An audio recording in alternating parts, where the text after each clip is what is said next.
নমস্কাৰ বন্ধুসকল, মোৰ চেনেললৈ স্বাগতম জনালোঁ। আজি আমি কথা পাতিম এজন এনে মানুহৰ বিষয়ে যি সকলোৰে হৃদয়ত বাস কৰিছিল। নাম জুবিন গাৰ্গ। কিয় জুবিন গাৰ্গ আছিল সকলোৰে প্ৰিয়? এই প্ৰশ্নৰ সঠিক উত্তৰ হয়তো আমাৰ হাতত নাই, তথাপিও আমি জুবিনক ভাল পাওঁ। জুবিন অসমৰ গৌৰৱ, ভাৰতীয় সংগীতৰ এটা উজ্জ্বল নক্ষত্ৰ। তেওঁৰ কণ্ঠ যেন এখনি মায়াময় জাহাজ, যিয়ে লাখ লাখ হৃদয় স্পৰ্শ কৰিছিল। কিন্তু 2025 ছেপ্টেম্বৰ তাৰিখে তেওঁ আমাৰ সকলোৰে মাজৰ পৰা গুচি যায়।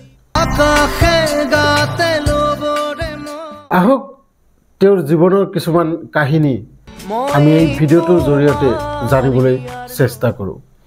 ভিডিঅ'টো লাইক, শ্বেয়াৰ আৰু ছাবস্ক্ৰাইব কৰিবলৈ নাপাহৰিব।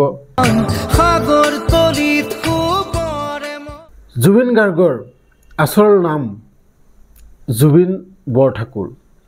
জন্ম হৈছিল 1972 চনৰ 18 নৱেম্বৰ তাৰিখে। মেঘালয়ৰ তুৰাত তেখেতৰ জন্ম হৈছিল। তেওঁৰ দেউতা মোহিনী মোহন বৰঠাকুৰ আছিল এজন কবি আৰু গীতিকাৰ, আৰু মাতৃ ইলি বৰঠাকুৰ আছিল নৃত্যশিল্পী, অভিনেত্ৰী তথা গায়িকা। তেওঁৰ নাম ৰখা হৈছিল বিখ্যাত সংগীতজ্ঞ জুবিন মেহতাৰ নামেৰে, আৰু গাৰ্গ উপাধি আহিছিল তেওঁৰ গোত্ৰৰ পৰা। 3 বছৰ বয়সৰ পৰাই তেওঁ গান গাইছিল। মাকে তেওঁক প্ৰথম গুৰু হিচাপে সংগীতৰ পাঠ দিছিল। পাছত পণ্ডিত ৰবীন বৰ্ণৱালীৰ ওচৰত 11 বছৰ ধৰি তবলা শিকিছিল।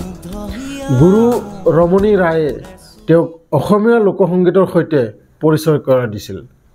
এই শৈশৱৰ অভিজ্ঞতাই তেওঁক কেৱল গায়কেই নহয়, এজন দক্ষ যন্ত্ৰবাদকো কৰি তুলিছিল।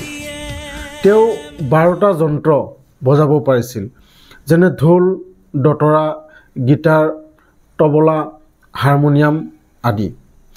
কিন্তু জীৱনত সদায় সুখৰ ছাঁ নাছিল।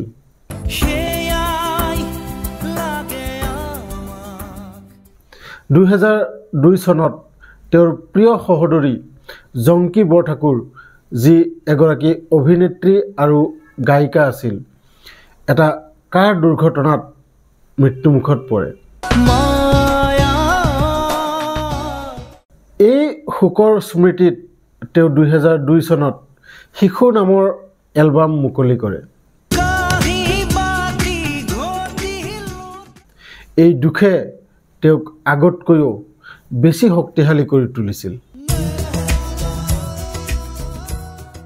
1992 চনত যুৱ শক্তি উৎসৱত পশ্চিমীয়া চল পৰিৱেশনৰ বাবে সোণৰ পদক জিকি তেওঁ পেছাদাৰী সংগীতৰ জগতত ভৰি দিয়ে।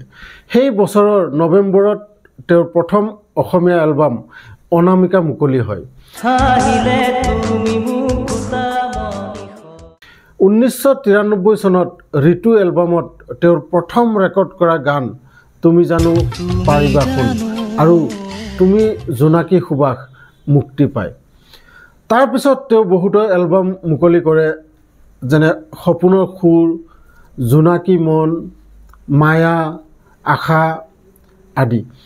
1995 চনত মুম্বাইলৈ গৈ তেওঁ বলিউডত প্ৰৱেশ কৰে।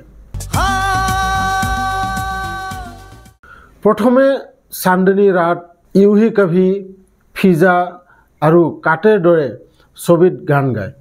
কিন্তু 2006 চনত গেংষ্টাৰ ছবিৰ ইয়া আলী গানে তেওঁক ৰাষ্ট্ৰীয় পৰ্যায়ত পৰিচিত দিয়ে। এই গানে তেওঁক গ্লোবেল ইণ্ডিয়ান ফিল্ম এৱাৰ্ডছত শ্ৰেষ্ঠ প্লেবেক গায়কৰ বঁটা লাভ কৰায়। সেই সময়লৈ তেওঁ 40টা ভাষাত 32,000ৰো অধিক গান গাইছিল। জুবিন গাৰ্গ কেৱল গায়ক নাছিল, তেওঁ আছিল সংগীত সংৰচক, গীতিকাৰ, অভিনেতা, চলচ্চিত্ৰ নিৰ্মাতা আৰু দানশীল ব্যক্তি।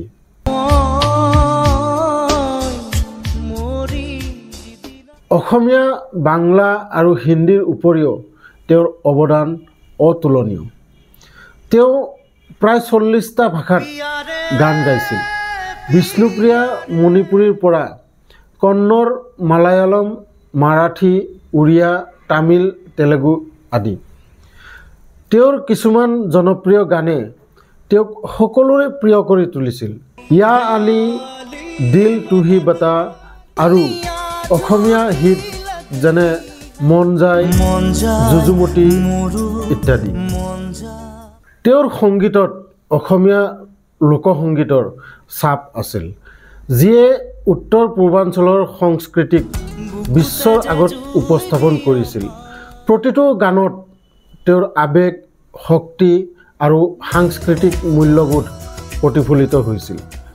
তেওঁ 2002 চনত গৰিমা শইকীয়াৰ সৈতে বিয়া পাতিছিল আৰু তেওঁৰ এটি পুত্ৰ সন্তানো আছে, নাম গৌতম গাৰ্গ। অসমৰ অধিক উপাৰ্জনকাৰী গায়ক হিচাপে তেওঁৰ দানশীলতাই যুৱক যুৱতীক প্ৰেৰণা যোগাইছিল। জুবিন গাৰ্গ কিয় সকলোৰে প্ৰিয় আছিল? তেওঁৰ কণ্ঠই যুৱকৰ উচ্ছ্বাস, প্ৰেমৰ মধুৰতা আৰু অসমীয়া হৃদয়ৰ গভীৰতাক ধৰি ৰাখিছিল। তেওঁ কেৱল গান গোৱাই নাছিল, জীৱনৰ সুৰ সৃষ্টি কৰিছিল। তেওঁৰ গানে অসমীয়া সংস্কৃতিক সংৰক্ষণ কৰি বিশ্বৰ আগত তুলি ধৰিছিল। তেওঁ যুৱকক প্ৰেৰণা দিছিল আৰু সকলোৰে মাজত সেতু হৈ ৰৈছিল। কিন্তু জীৱনৰ সুৰ অকস্মাত থমকি ৰয়। 2025 চনৰ 19 ছেপ্টেম্বৰ তাৰিখে ছিংগাপুৰত নৰ্থ ইষ্ট ফেষ্টিভেলৰ বাবে গৈ স্কুবা ডাইভিং দুৰ্ঘটনাত তেওঁ আমাক সকলোকে এৰি থৈ যায়। 52 বছৰ বয়সত এনে বিদায় আচলতে অকল্পনীয়। জুবিন নটিয়ালে কৈছে, জুবিনৰ সুৰ সদায় হৃদয়ত গুণগুণাব। বাদশ্বাহ, আৰমান মালিক, আদিল হুছেইন আৰু অসমৰ মুখ্যমন্ত্ৰী হিমন্ত বিশ্ব শৰ্মাই শোক প্ৰকাশ কৰিছে। জুবিন গাৰ্গ গুচি গ'ল, কিন্তু তেওঁৰ সুৰ চিৰকাল জীয়াই থাকিব। যদি এই ভিডিঅ'টো চাই ভাল লাগিছে তেন্তে লাইক কৰক, কমেণ্টত আপোনাৰ প্ৰিয় জুবিন গাৰ্গৰ গানৰ কথা জনাওক, ছাবস্ক্ৰাইব কৰিবলৈ নাপাহৰিব। ৰিপুণ বৰাই কৈছে, তেওঁৰ কণ্ঠই নৱপ্ৰজন্মক প্ৰেৰণা দিব। ধন্যবাদ। মই জুবিন দাক মোৰ ফালৰ পৰা শ্ৰদ্ধাঞ্জলি জ্ঞাপন কৰিলোঁ।